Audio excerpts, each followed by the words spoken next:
आज परिवहन, उच्च शिक्षा, तकनीकी शिक्षा संबंधित चर्चा में भाग लेने के लिए आपने जो मुझे मौका दिया उसके लिए मैं आपका आभार व्यक्त करता हूं। माननीय अध्यक्ष महोदय जी, मैं आपका ध्यान मेरी विधानसभा क्षेत्र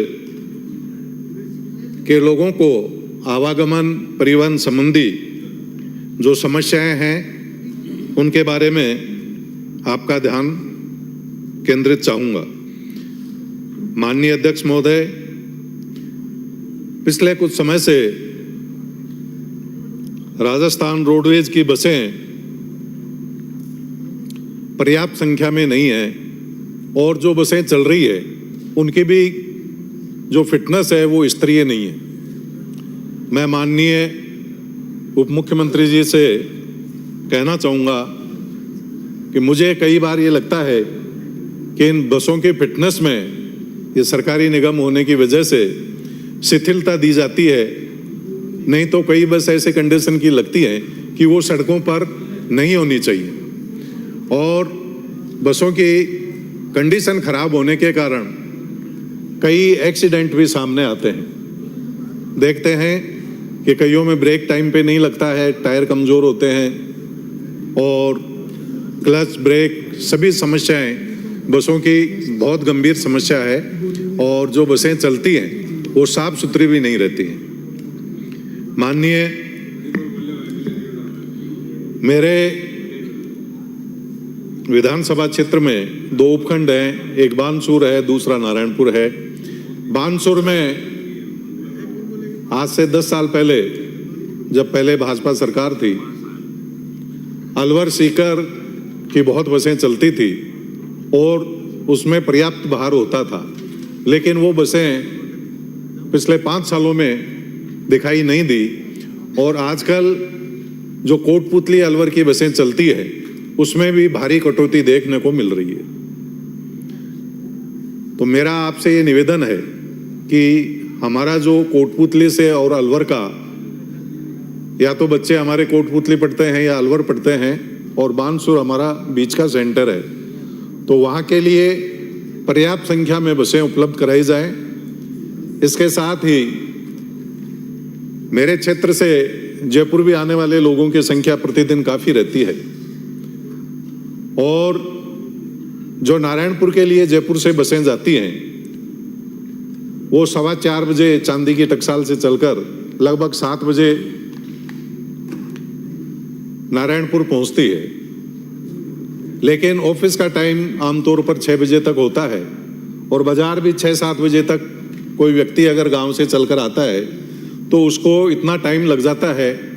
वापस जाते वक्त उसके लिए नारायणपुर के लिए सुविधा कम मिलती है।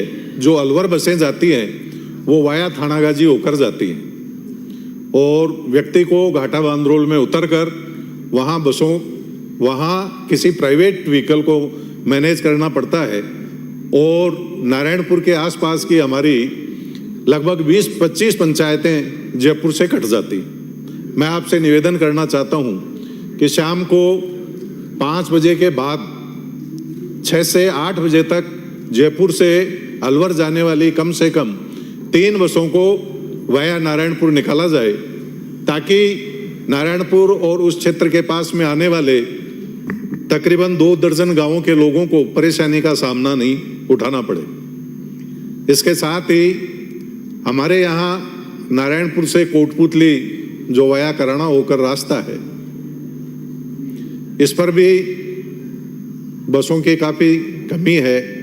दूसरी, नारायणपुर से वाया नीमूचाना होकर कोटपुतली की बसें भी हमें और चाहिए। मेरा आपसे निवेदन है कि हमारे कराना से जो रास्ता निकलता है और वो नयाबास, बांसदयाल, रसनाली, नवलपुरा, खेड़ा, श्यामपुरा जाता है, उस रूट पर बसें चलाई जाएं। वो बसें नारायणपुर से बानसूर के लिए चलती हैं और वाया कराना, बांसदयाल होकर बानसूर तक चलें। अभी आपसे पहले भी व्यक्तिगत रूप से मिलकर भी ट्रांसपोर्ट में आ रही परेशानी के बारे में आपको बताया। हमारे क्षेत्र का बड़ा कस्बा रामपुर है। पहले कोटपुतली से रामपुर भी काफ़ी बसें चलती थी, उनकी संख्या में भारी कमी आई है और लेट आवर्स में वो बसें नहीं चलती हैं। साथ ही हमारे हरसोरा भी एक बड़ा कस्बा है, तो वहाँ भी लेट आने जाने वाले लोगों के लिए सुविधा नहीं है, इसलिए कोट कासिम से और बानसूर तक की बसें लेट आवर में भी चालू हों ताकि वहाँ के लोगों को परिवहन संबंधी सुविधाएं मिले।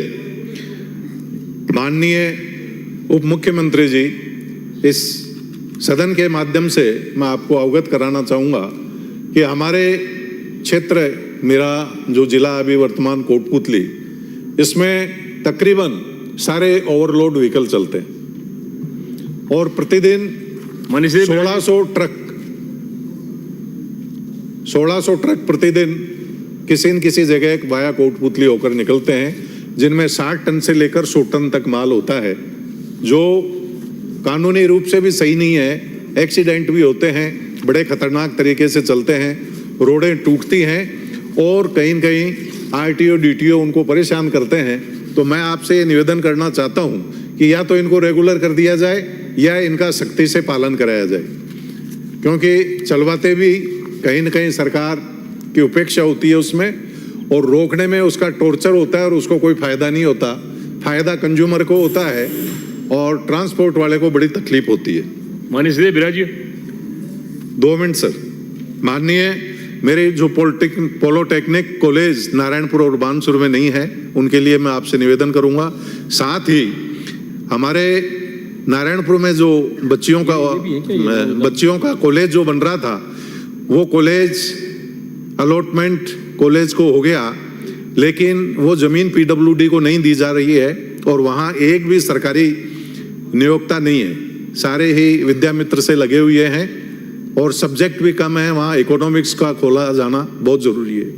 हमारे यहाँ नारायणपुर और बानसूर में बस स्टैंड के लिए जगह अलॉट कराकर वहाँ बस स्टैंड भी बनाया जाना जरूरी है। बानसूर में जो कॉलेज खोला गया, वहाँ केवल एक प्रोफेसर है और 2 लेक्चरर हैं, 4 जगह खाली हैं। वहाँ फैकल्टी हमें बीएससी साइंस की ओर चाहिए, ये आपसे निवेदन है।